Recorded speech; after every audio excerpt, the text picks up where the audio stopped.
ஏய் எங்க கிளம்புற? என்ன எல்லாரும் சேர்ந்து ஏமாத்தி கௌதம் கிட்ட இருந்து பிரிச்சு கூட்டிட்டு வந்துட்டீங்கல்ல. நான் என்ன திரும்ப பேசுறா இவ? கௌதம் கிட்ட போகணும்.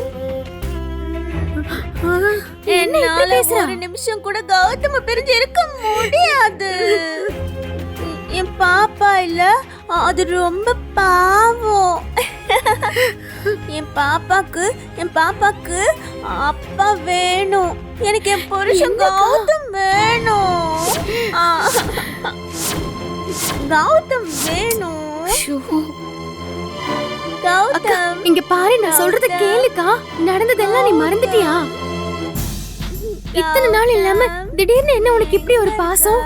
நீ ஏன் இப்படி எல்லாம் பேசிட்டு இருக்க? ஏய், நான் சொன்னதுதான். எனக்கு கௌதம் வேணும். புரியுதா? பாத்தியா எப்படி எல்லாம் பேசிட்டு இருக்கா பாரு. எனக்கு பயமா இருக்கு. அம்மாடி ஐஸ்வர்யா, என்னமாச்சு உனக்கு? நீ நல்ல பொண்ணு தானடா? இல்ல நான் நல்ல பிள்ளை. ஏமா இப்படிலாம் பண்ற? அதனாலதான் நீங்க எல்லாரும் என்ன ஏமாத்துறீங்க. ஒரு அப்பாவா நீங்க என்னை என் புருஷன் கூட தானே சேர்த்து வைக்கணும். நீங்க என்ன போக வேணாம்னு சொல்றீங்க?